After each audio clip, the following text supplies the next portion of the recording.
kepentingan tersendiri, ada hal-hal khusus yang ingin dibicarakan untuk membangun republik itu melalui kabinet. Yang kedua, ya Presiden Joko Widodo ini memiliki jaringan yang masih kuat karena pengalaman selama 1 dekade itu.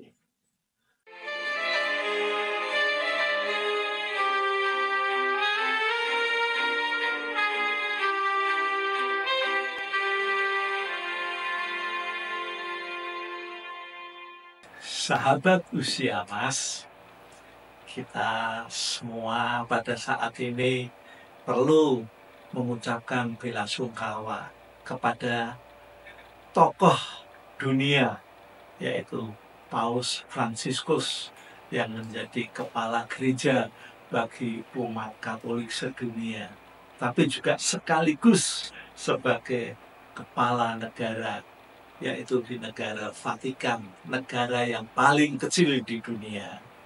Nah, karena kedukaan ini, hampir semua negara-negara di dunia ini melakukan ziarah untuk mengantar pemakaman, untuk memberikan hormat terakhir kepada Paus, termasuk Indonesia.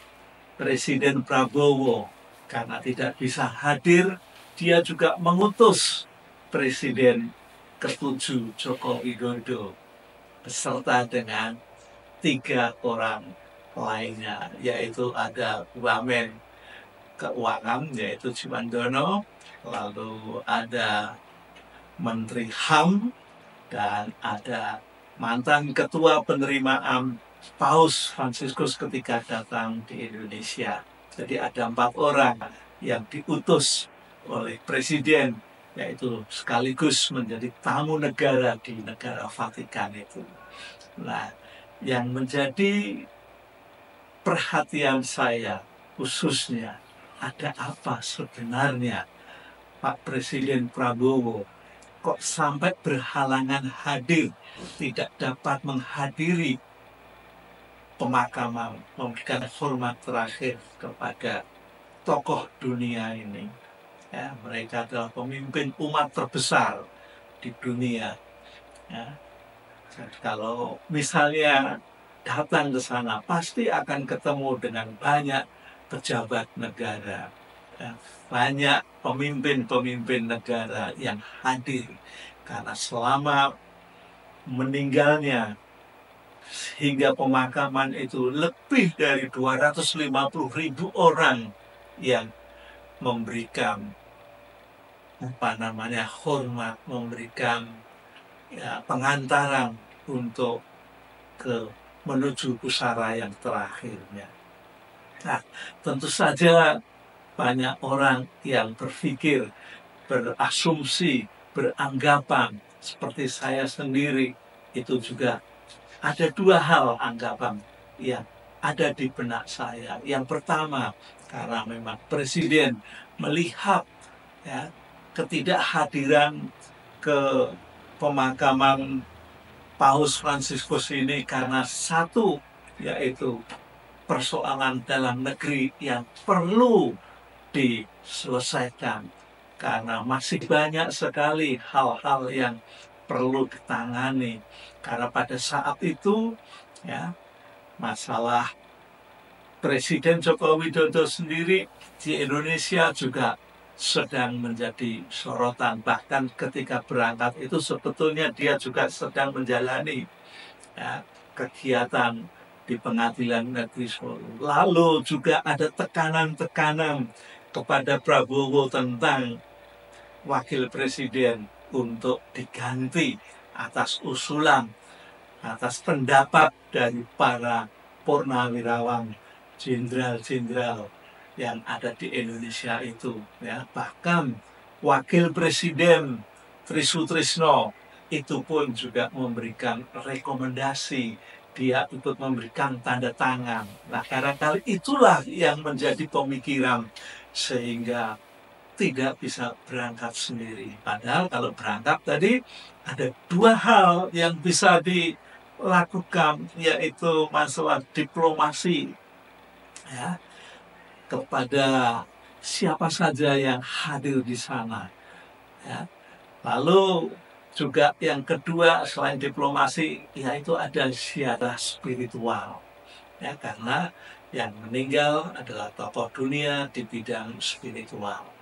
Nah, itu apa namanya, pemikiran yang ada di benak saya mengapa Presiden Prabowo tidak berangkat. Jadi alasan-alasan, argumen-argumen yang saya kemukakan itu tadi, yaitu ada kesibukan tersendirian untuk mengatasi tekanan-tekanan yang ada di dalam negeri. Lalu yang kedua argumennya, Presiden memutus, khususnya Joko Widodo selaku mantan presiden yang baru lengser 6 bulan. Ya, sederhana. Ini salah satu presiden begitu lengser hingga 6 bulan kok belum pernah melakukan perjalanan ke luar negeri. Itu yang pertama. Ini anggapan yang asumsi yang ada di dalam pikiran saya.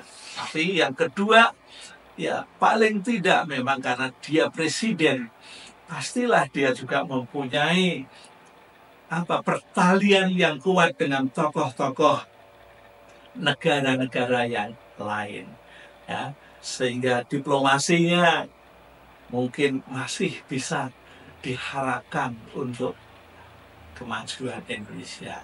Tapi karena ini situasi adalah situasi kedukaan, maka ya perbincangan-perbincangan itu semuanya akan dilakukan secara informal saja, ya. Tapi tentu masih ada yang lain asumsi yang bisa saya berikan, yaitu tentang ketika beliau menjadi presiden selama 2 dekade, Joko Widodo, tentu jaringan internasional, jaringan diplomasinya juga sudah kuat. Itu pandangan saya terhadap Prabowo memilih memberikan tugas, memberikan delegasi kepada Joko Widodo. Ya, itu salah satu pemikiran dari saya.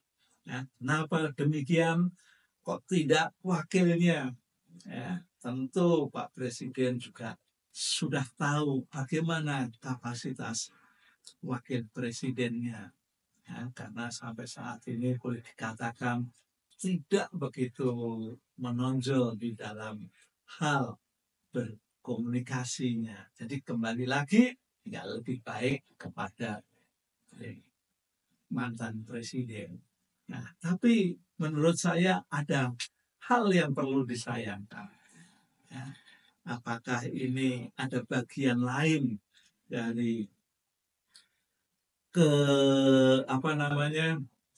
kok tidak mau berangkat sendiri gitu loh. Itu yang menjadi pemikiran saya. Padahal sebetulnya ini bisa untuk menunjukkan ini loh, saat ini saya Prabowo selaku Presiden Republik Indonesia tahun 2025 sampai tahun 2024 sampai 2029 nanti.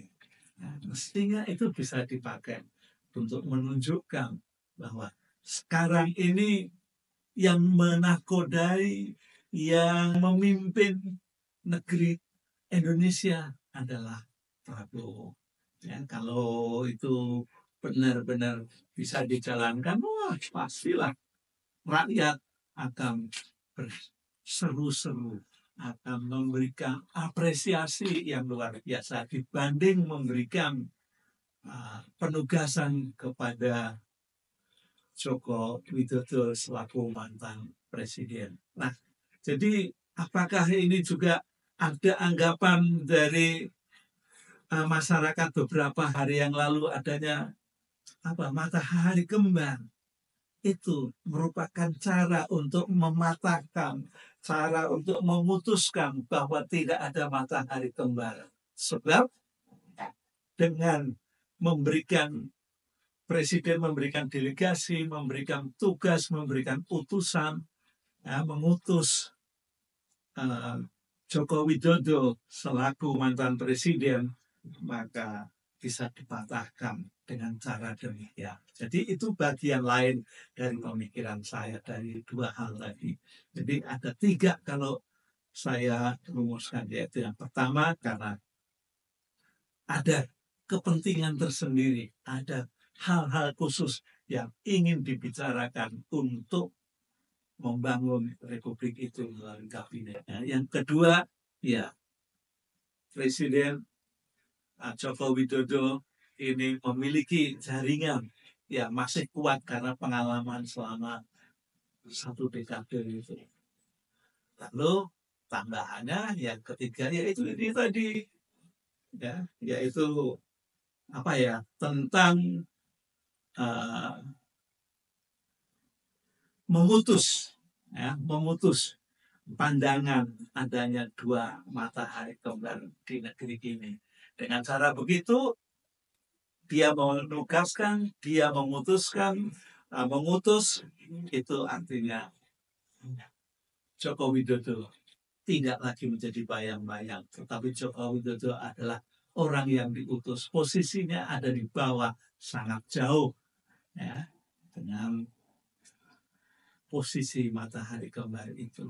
Ya. Oleh karena itu ada pendampingnya yaitu menterinya, ya, yang menjadi wakil presiden pada saat menjabat saat ini. Ya, jadi statusnya dianggaplah sama, yaitu menteri, lalu mantan menteri juga Ignatius Jonan itu, lalu mantan presiden. Jadi hubungan sudah tidak ada dalam artian tugasannya dua orang ini. Tapi yang dua orang menteri itu ya betul-betul pembantunya. Jadi dianggap berstatus sama pembantunya. Gitu. Oke ya, begitu saja.